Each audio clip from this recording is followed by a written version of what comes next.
GIMP, Lesson 3B.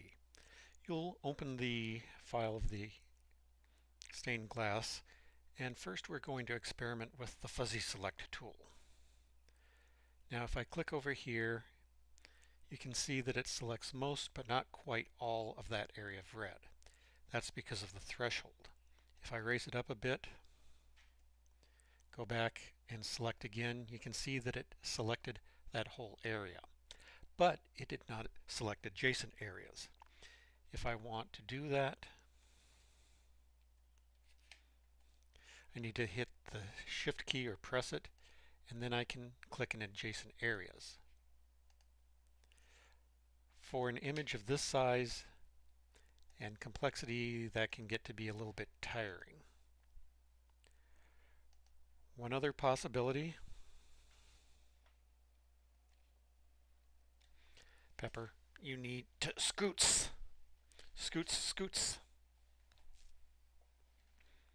And I guess it did not stop recording.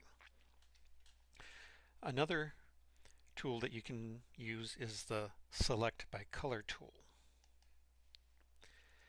This has a threshold similar to the fuzzy select. You click on it and notice that it selected areas all over the image that are that approximation. Let's up the threshold on it a bit. Try clicking again, and you can see that it selected more areas. Now, just like the fuzzy select, if you press and hold the Shift key, you can select on additional areas to get more of the color that you wanted across the entire image.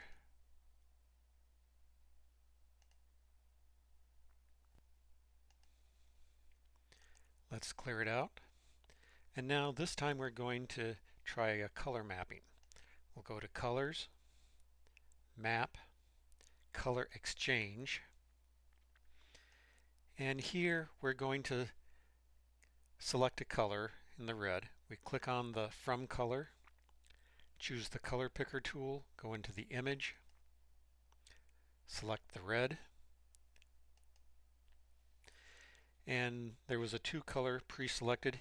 You can see pretty much what it's going to look like for that area, and as we scroll around or move around the image,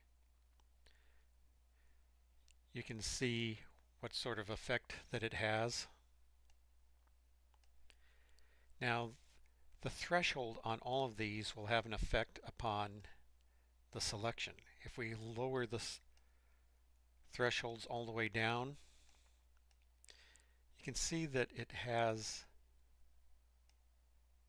narrows the range of colors that it will select from. Once you have it, take a look at these spots up here, and as the thresholds are raised, you can see what happens to the overall image.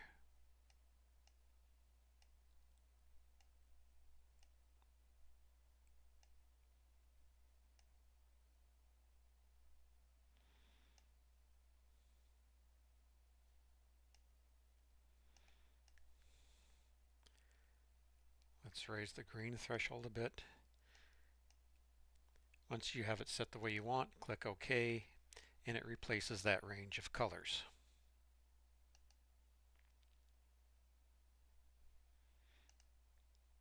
Go back to the base image. Nothing selected. This time we're going to do a color rotation. Colors, Map, Rotate. Now when the instructions talk about a narrow range of colors, we're talking about this arrowed distance between these two indicators. If we pull them closer together, that's narrow. If they're further apart, that's wide. And you can get a preview of what's happening to these colors in the preview window. Here's the before, here's the after.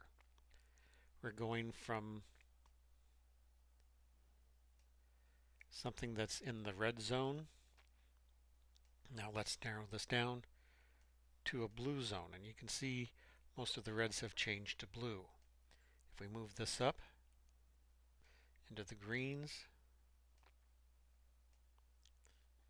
over to the yellows, back into the reds and the violets.